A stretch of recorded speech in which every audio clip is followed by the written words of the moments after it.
Let me tell you about Elena Vance, 32 years old, principal systems architect and lead engineer for Corvus Quantum, the automated high-frequency trading platform that went from a three-man operation in a rented warehouse to processing $4.2 billion in daily transaction volume, completely dominating the global financial markets.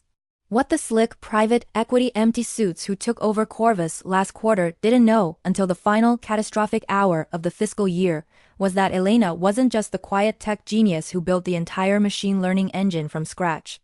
She held the keys to the vault, literally, and she had a $5 million equity block, scheduled to vest on a specific Friday, at exactly 12 p.m. and on that Friday, at exactly 11:48 a.m. just 12 minutes before life-changing money became legally hers, the CEO called her into a glass boardroom to hand her a pink slip, thinking he had just saved his company a cool $5 million.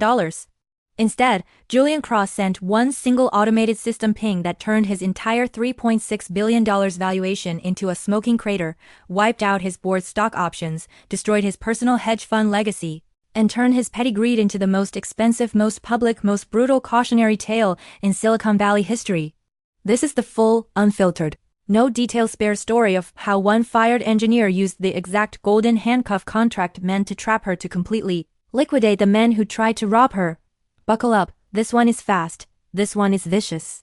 This one is 100% pure, concentrated justice. Let's go back to the beginning, because every second of this countdown matters. 3 years ago, Corvus Quantum was bleeding cash. The original code was an unstable mess of legacy scripts that crashed every time the market volatility spiked. The board was in a panic. They needed a savior, and they found Elena Vance, the brilliant, uncompromising software architect who left a comfortable VP role at Morgan Stanley because she wanted to build the fastest trading engine on the planet. Julian Cross, the new private equity-appointed CEO, a man with blinding white porcelain veneers, a $6,000 custom Brioni suit, zero understanding of algorithmic trading, and a habit of referring to his developers as code monkeys. When Elena arrived, she didn't just patch the system. She tore it down. She spent 18 months rebuilding the entire data pipeline. She worked through Thanksgiving. She missed her own 30th birthday party because the matching engine had a 2-millisecond latency issue she refused to leave unresolved. She drank terrible corporate coffee, slept on a beanbag chair in server room 3B, and gave her entire life to the architecture. The result? The Corvus engine became an absolute monster. It didn't just trade, it predicted. It was so fast, so accurate, that it generated $200 million in pure profit for the firm in its first 9 months of deployment. To keep Elena from being poached by Wall Street giants, Julian handed her a specialized incentive agreement.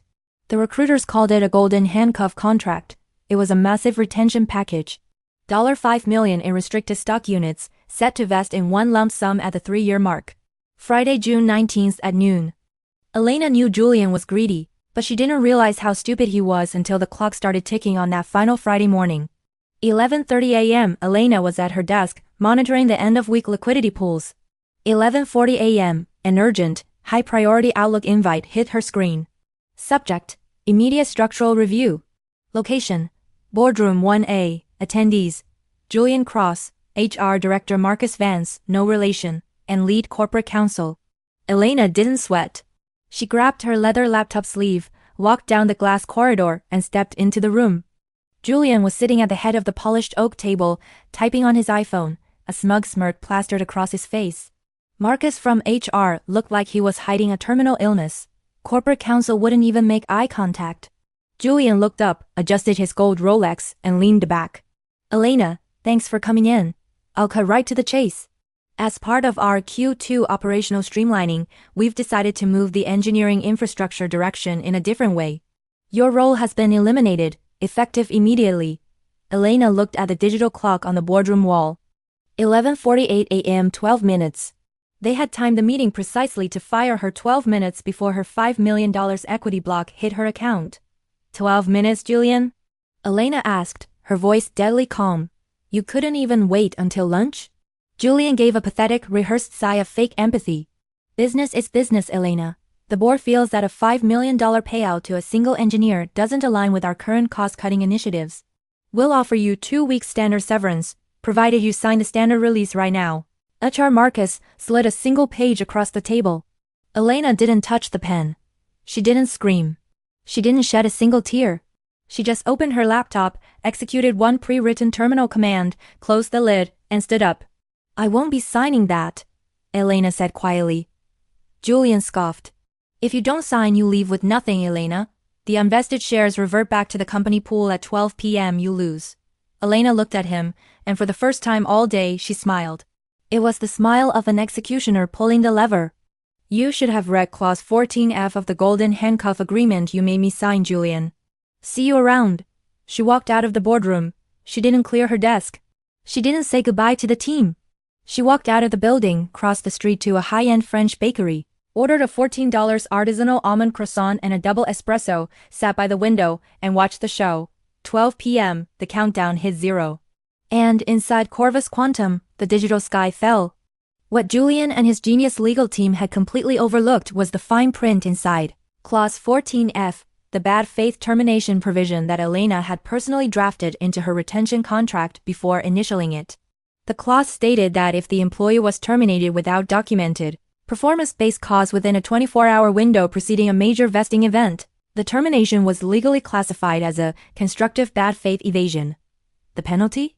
Immediate, automatic acceleration of all unvested equity, calculated not at the internal book value, but at the asterisk highest projected acquisition valuation asterisk, which was a 3x multiplier. But that wasn't the loophole that broke them. The real kill switch was the operational liquidity mandate. To protect the employee from a company trying to hide behind bankruptcy to avoid paying the penalty, Clause 14F stated that the moment a bad faith evasion was triggered, the firm's primary automated trading accounts were legally required to freeze 150% of the disputed amount in liquid cash as an escrow bond. Automatically. Controlled by the API link Elena had established with the clearing bank 2 years ago. 12:01 p.m., the clearing bank's algorithm detected the bad faith termination flag. It immediately froze $7.5 million out of Corvus's primary trading margin account to secure Elena's penalty escrow. Because that margin account was suddenly short of cash, the live trading engine suffered an immediate automated margin call. The trading system began force liquidating all open market positions to cover the deficit. During the highest volatility trading hour of the week, it was a digital bloodbath. The algorithm began selling off massive blocks of index futures at rock-bottom prices, triggering an internal systemic feedback loop. 12:15 p.m. Julian Cross's phone didn't just ring, it melted. The automated trading desk in Chicago was screaming. The prime broker in New York was screaming. The board of directors was getting alerts that Corvus had just lost $140 million in 15 minutes due to forced liquidations. By 1 p.m., the firm had lost $310 million. The $3.6 billion valuation was completely vaporized. At 3:30 p.m., a sleek black SUV blew through the red light outside Elena's apartment building. Julian Cross and the lead corporate counsel scrambled out of the back seat, their expensive suits wrinkled, sweat pouring down their faces, looking like men who had just escaped a plane crash. They ran up the stairs and pounded on Elena's door. Elena opened it, holding her half-eaten croissant. Julian literally dropped his leather briefcase onto the floor, his hands shaking so violently he could barely point his fingers. Elena! Please! Julian gasped, his voice cracking, his slicked back hair completely falling apart. The algorithm is stuck in a liquidation loop. The clearing bank won't release the margin freeze without your digital signature. We're losing $30 million an hour. We'll give you the $5 million. Right now. Wire transfer. Elena leaned against the doorframe, taking a slow sip of her espresso. The price went up at noon, Julian. Read the contract. It's $7.5 million for the bad faith evasion penalty. Corporate counsel stepped forward, actual tears forming in his eyes. We'll pay the 7.5. We'll sign the authorization right now, just unlock the margin clearing account. Elena looked down at Julian, who was practically leaning against her hallway wall just to stay upright. I'll sign the clearing release, Elena said calmly. But my terms have changed. I want a full lump sum payout of $50 million for damages. I want a recorded video confession from both of you admitting you attempted to commit equity fraud to evade a contract. And Julian, I want your formal resignation delivered to the board by 4 p.m. Julian looked like he was about to vomit on his custom loafers. $15 million? That's extortion. No, Elena said, slamming the door halfway shut. That's market value. You have 4 minutes before the next trading cycle liquidates another $50 million. Julian grabbed the door. Fine. We'll do it. Just stop the bleeding. 40 minutes later, the deal was finalized. $15 million cash hit Elena's personal account. The video was recorded right there in her hallway. Julian and the lead counsel, pale, terrified, reading from a typed script on Elena's iPad, admitting to systematic contract manipulation and bad faith termination. Julian's resignation was sent to the board 3 minutes later.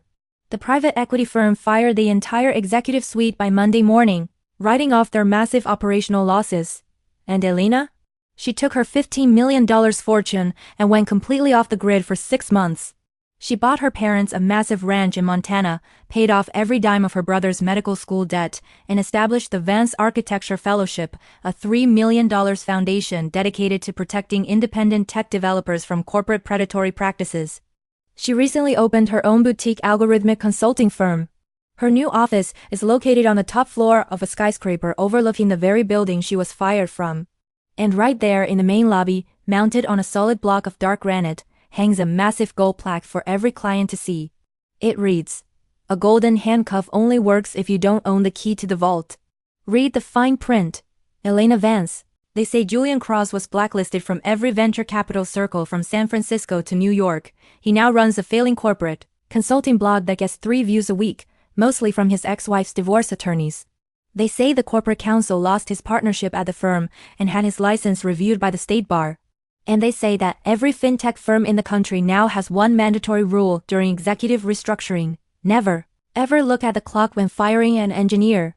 And that, my friends, is how one brilliant software architect turned a 12-minute betrayal into a $15 million triumph, and made her arrogant CEO the most expensive, embarrassing cautionary tale in tech history. If this story made your justice receptors absolutely explode, do me a solid right now. Smash that subscribe button for Tangled stories, drop a like, turn on notifications, and share this with every single tech pro and engineer you know who's currently grinding away in the corporate trenches. Because here, every story has a twist.